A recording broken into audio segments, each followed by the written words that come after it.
David Livingstone Africa ఖండానికి అపోస్తలుడు అని పిలువబడ్డాడు.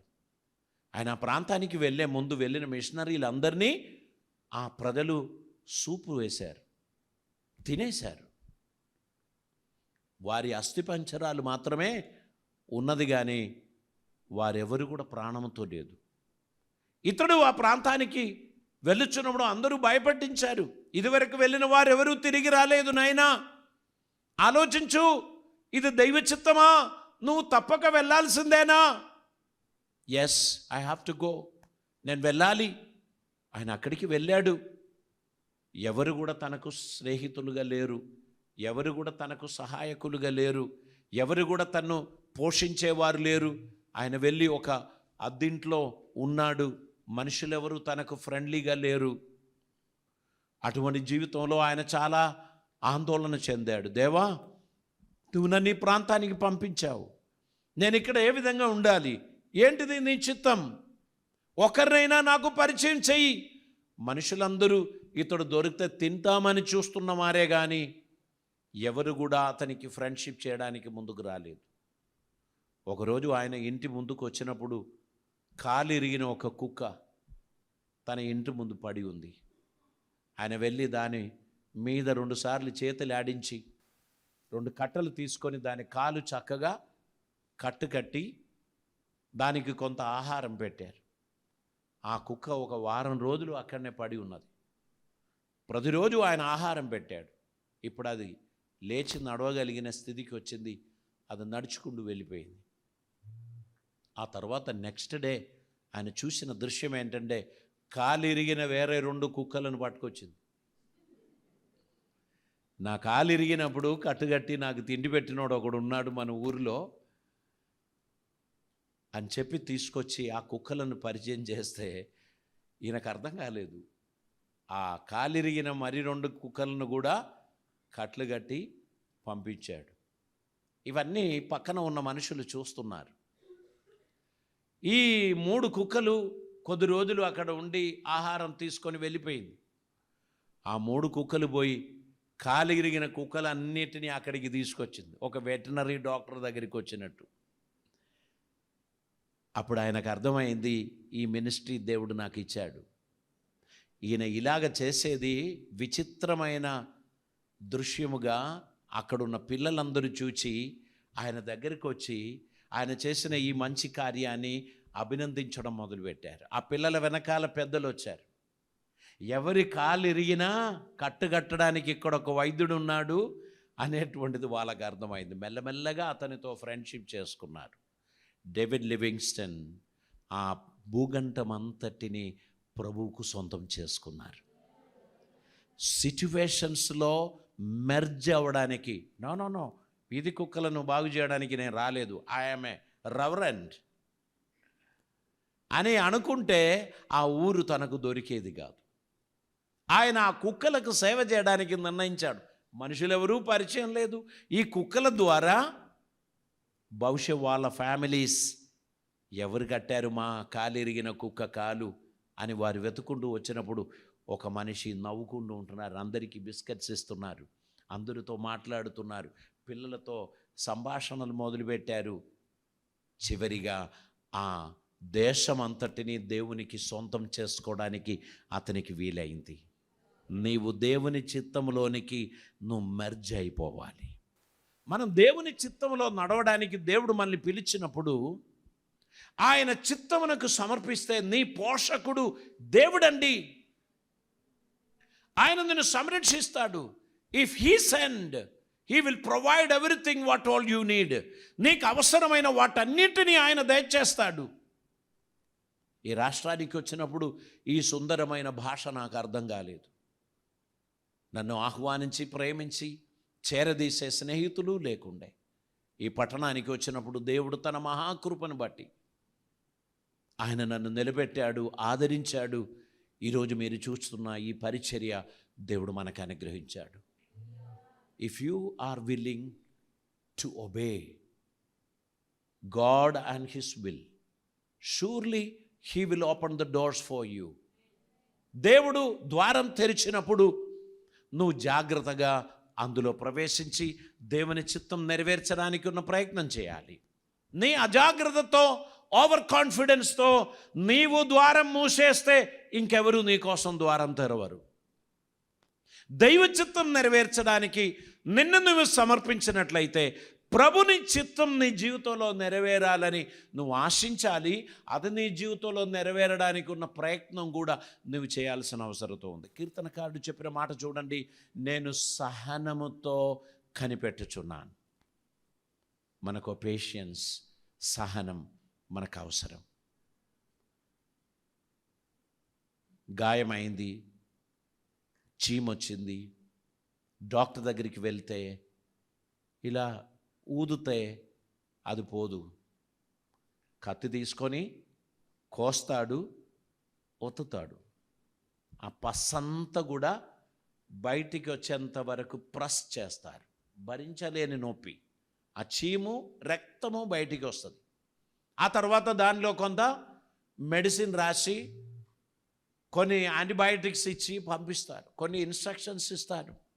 నువ్వు దాన్ని పాటించి దానిని సరిగా నువ్వు వినియోగించినట్లయితే ఈ సమస్య నుంచి నువ్వు బయటికి రావచ్చు.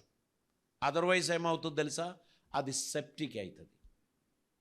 నీ అజాగ్రత్తను బట్టి ఆ చిన్న గాయం పెద్ద గాయం అవుతుంది, అది సెప్టిక్ అవుతుంది. తర్వాత దానికి సర్జరీ చేయాల్సిన సిచ్యువేషన్ వస్తుంది, యాంప్యుటేషన్ చేయవలసినటువంటి సిచ్యువేషన్ వస్తుంది. So whenever you are in a difficult situation, ఎప్పుడైతే మీరు ఒక ఇబ్బందికరమైన పరిస్థితిలో ఉంటే you have to follow the instructions. పథ్యం పాటించాలి, జాగ్రత్త పాటించాలి.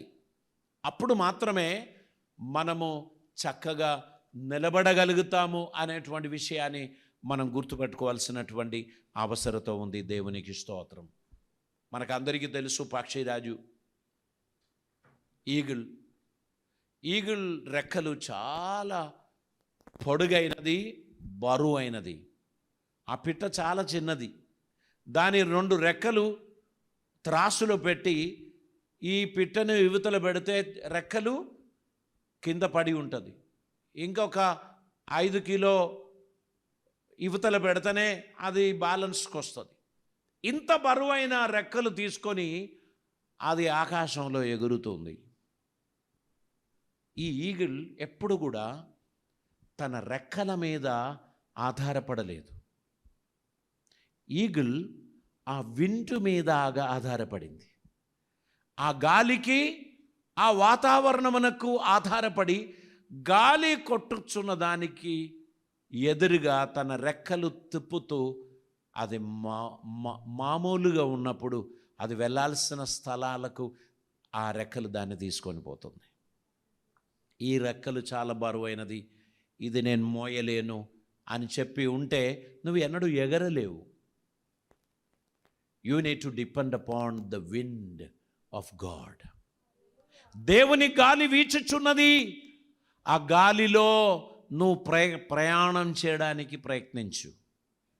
ఒకవేళ ఎటైనా తిరగాలి అనుకుంటే నువ్వు నీ రెక్కలను తిప్పుతూ నువ్వు వెళ్ళిపోవచ్చు. ఆ ఈగిల్ దీనిని పఠనం చేసిన శాస్త్రవేత్తలు ఏరోప్లేన్ తయారు చేశారు. గాలిలో అది ఎలాగ ఎగురుచున్నదో వారు స్టడీ చేసి ఆ ప్లేన్ సిస్టమ్ను వారు తయారు చేశారు.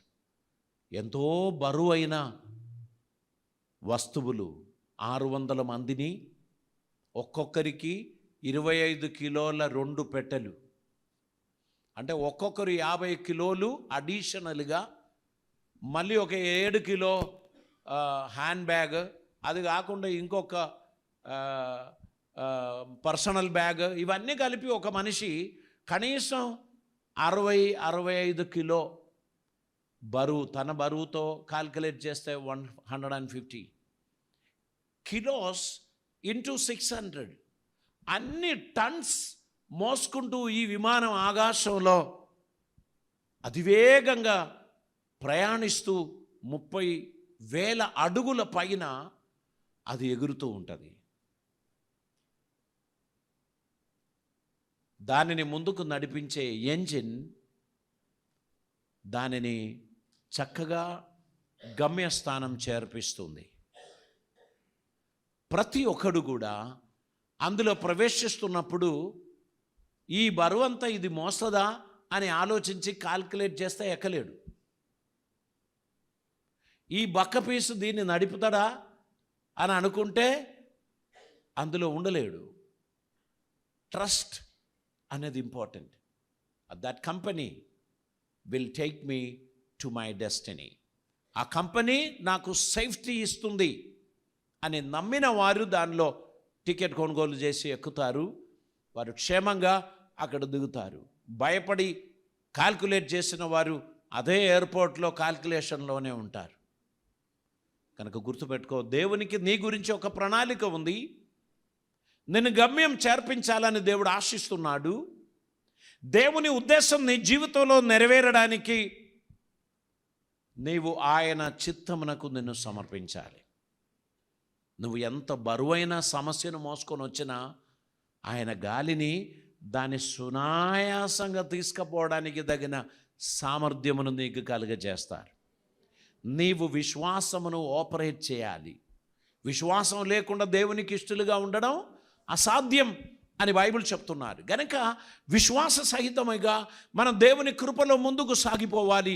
ఈ కుటుంబాన్ని దేవుడు గమ్యం చేర్పిస్తాడు అని నువ్వు విశ్వసించాలి. నీ సాలరీ మీద మాత్రం ఆధారపడి కుటుంబం నడుస్తుంది అని అనుకోకు. అలాగైతే సడన్గా వచ్చిన ఆ హెల్త్ ఇష్యూస్ నిన్ను కలవరపరిచి నువ్వు ముందుకు వెళ్ళలేని స్థితిలోనికి నిన్ను తీసుకుపోతుంది. కనుక ప్రియులారా, జీవితం దేవునికి అంకితం చేస్తూ దేవునికి ఇష్టలుగా నడవడానికి నిన్ను నువ్వు సమర్పించుకుంటూ ఆయన చిత్తములో నువ్వు నడవడానికి ఇష్టపడినట్లయితే ఆయన నీ జీవితాన్ని గొప్పగా ఆశీర్వదించి నిన్ను గమ్యం చేర్పిస్తారు. దేవునికి స్తోత్రం. ఆయన గొప్ప దేవుడు, అద్భుతకరుడు. నీ జీవితంలో తన సన్నిధిని ఆయన అనుగ్రహిస్తాడు. దేవునికి స్తోత్రం.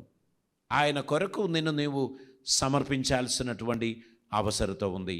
దేవుని చిత్తం జీవితంలో నెరవేర్చడానికి తగినట్లు మనము దేవునికి మనల్ని మనం సమర్పించాలి. దేవా, నేను ఎలా ముందుకు పోవాలో నాకేం కనిపించడం లేదు అని చెప్పినా నీవు దేవుని అందు ఉంచిన విశ్వాసమును బట్టి ఆయన నిన్ను గమ్యం చేర్పిస్తాడు. ఆయన నీకు సహాయం చేస్తాడు. దేవుని చిత్తం మన జీవితంలో నెరవేర్చున్నప్పుడు దాని వెనకాల ఉన్న ఆ బర్డన్స్ అన్నీ కూడా దేవుడే మోసుకుంటాడు. మనం బర్డన్ మోసుకుంటే మనం అలసిపోతాం. అందుకే నీ భారం యెహోవాకు అప్పగించుము, నీ మార్గమును దేవునికి అప్పగించుము. ఆయన దానిని సరళం చేస్తాడు. నీ జీవితమును సరిచేసుకోవడానికి, నీకు అద్భుతం చేసి నిన్ను నడిపించడానికి నీ దేవుడు నమ్మదగిన వాడు అని గ్రహించిన కొలది విశ్వాసముతో, నిరీక్షణతో, ఆసక్తితో ప్రభువును మహిమపరచడానికి, ఆయన చిత్తం నెరవేర్చడానికి మన జీవితాన్ని ప్రభు సన్నిధిలో సమర్పించాల్సినటువంటి అవసరత ఉంది. ఆయనకి ఇష్టలుగా నడవడానికి మనల్ని సమర్పించినట్లయితే మన విశ్వాస జీవితాన్ని గమ్యం చేర్పించడానికి దేవుడు సహాయం చేస్తాడు. కొన్నిసార్లు అడుగుతారు, మీరు ఎలా ఇక్కడ దాకా వచ్చారు? మిమ్మల్ని ఎవరు నడిపించారు? మనం వెనకకు తిరిగి చూస్తే చాలా ఆశ్చర్యం అనిపిస్తుంది. ఇంత దూరం నేను ఎలాగా రాగలిగాను? నన్ను చేపట్టి నడిపించిన దేవుని సంరక్షణ, దేవుని హస్తం మనం ఖచ్చితంగా చూడగలము. మనం వెనుతిరిగినప్పుడు మనకు తోడై ఉండి నడిపించిన దేవుడు, నేను నిన్ను విడువను ఎడబాయను అని చెప్పిన దేవుడు నన్ను ఇంతవరకు నడిపించాడు అనే విషయంలో మనం సంతోషంతో దేవునికి స్తోత్రం చెల్లించగలుగుతాం. దేవునికి స్తోత్రం. ప్రియులరా, నువ్వు అధైర్యపడినట్లు దేవుడు నిన్ను విడిచిపెట్టడు. నువ్వు కలవరపడినట్లు దేవుడు నిన్ను ఒంటరిగా చేయడు. నీవు దేవుని కృపను పొందడానికి, నీవు ఆయన మార్గంలో నడవడానికి ఆయన నీకు తన కృప చూపిస్తున్నాడు. నువ్వు మారాల్సినటువంటి అవసరత ఉంది. నీ యాటిట్యూడ్ చేంజ్ అవ్వాల్సినటువంటి అవసరత ఉంది. నీ సెల్ఫిష్నెస్ తొలగిపోవాల్సినటువంటి అవసరత ఉంది. దేవుని చిత్తం నెరవేర్చడానికి తగినట్లు నిన్ను నువ్వు సమర్పించాల్సిన అవసరత ఉంది. నీ ఓవర్ కాన్ఫిడెన్స్ విడిచిపెట్టవలసిన సమయం వచ్చేసింది. దేవుడు తన ప్రణాళికలో నిన్ను తీసుకొని వెళ్ళుచున్నప్పుడు you need to admit, yes I made a mistake. నేను చేసిన పొరపాటు వలన దేవుడు నన్ను తోట నుండి బయటికి తీసుకొచ్చాడని ఆదాం చెప్పగలగాలి. సుందరమైన తోట, అన్ని వృక్షఫలాలు, ఏదైనా ఇష్టం వచ్చినట్లు తినొచ్చు. నీకు యాపిల్ కావాలా, గ్రేప్స్ కావాలా, నీకు ఇంకేం కావాలి, అన్నీ ఉన్న సమృద్ధి కలిగిన తోటలో తినకూడదు అని దేవుడు చెప్పిన వృక్షఫలం తినిన కారణాన తోటకు బయటికి పోవాల్సి వచ్చింది. You need to admit that I made a mistake. నేను దేవుని చిత్తమునకు వ్యతిరేకంగా నడిచాను. దేవుని పద్ధతిని పాటించకుండా నా సొంత ఇష్టానుసారంగా నడిచినందుకు ఈ గోతులో నేను పడ్డాను అని ఏ రోజు నువ్వు హృదయం అంతటితో ఒప్పుకుంటావో ఆ గోతు నుంచి దేవుడు నిన్ను చేయి పట్టి లేవనెత్తుతాడు. నువ్వు ఎవరికి తెలియకుండా షాపుట్టపుగా నువ్వు మేనేజ్ చేస్తున్నావే, ఎంతకాలం నువ్వు మేనేజ్ చేస్తావు? ఎంతకాలం నువ్వు మేనేజ్ చేస్తావు? Better you admit, lord I'm sorry, I'm sorry, I made this mistake, it is because of my foolishness, I'm here అని నువ్వు ఒప్పుకున్నట్లయితే దేవుడు చెప్తాడు, okay, forget about your past, I'm going to help you. నీ చేతులు పైకెత్తితే ఆయన నిన్ను పట్టుకుంటాడు. One step at a time, don't jump in to fifth step. One step at a time, God will lead you to victory. నువ్వు ఎక్కలేనంత ఎత్తైన కొండపైకి ఆయన నిన్ను ఎక్కిస్తాడు. దేవునికి స్తోత్రం. అప్పుడు నువ్వు కృతజ్ఞతతో చెప్పొచ్చు, ఇంత దూరం నేను ఎక్కి వచ్చినది ఆయన కృపేనండి. అప్పుడు ఎవరైనా నీ గొప్పతనాన్ని పొగిడితే, stop it, I don't want to hear it anymore, because of his grace I'm here. ఇక్కడ నేనున్నది కేవలం ఆయన కృపను బట్టే, నన్ను పొగడకు అని చెప్పడానికి ఉన్న ధైర్యం నీకు వస్తుంది. దేవునికి స్తోత్రం. మనకొక సూడో సాటిస్ఫాక్షన్ జీవితంలో చాలాసార్లు ఒక రకమైన ఫేక్ సాటిస్ఫాక్షన్, అది మన జీవితంలో ఏం కలుగజేస్తుంది? గమ్యం చేర్చకుండా చేస్తుంది. దేవునికి నీ జీవితంలో ఏదో ఒకటి చేయాలని ఉన్నది, నీ జీవితంలో ఏదో ఒకటి జరగాలని ఉన్నది, కానీ నువ్వు ఒప్పుకోవడం లేదు. బికాస్ మీరు వేరే ఏదో ఒక ప్రపంచంలో ఉన్నారు. హాలూసినేషన్స్ అంటారు, భ్రమ. ఆ భ్రమలో ఉండి రియాలిటీ పోగొట్టుకుంటారు. Let us come back to the floor. Look at the floor. You are standing on the floor. God is going to lift you. దానికోసం నేను సమర్పించాలి. ఈ దినమందు RCC family, let us surrender our life. Lord, I come back. I submit my life. నీ కృప ద్వారా నన్ను ఆదరించు, ఆశీర్వదించు అని మీరు ప్రార్థించినట్లయితే దేవుడు మీ జీవితంలో అద్భుతం చేస్తారు. 3 ఎగ్జాంపుల్స్ నేను చెప్పాను, దాన్ని జ్ఞాపకం చేసుకోండి. If you want to go into the highway of God's will, you need to have patience, you need to merge into the highway of God's will.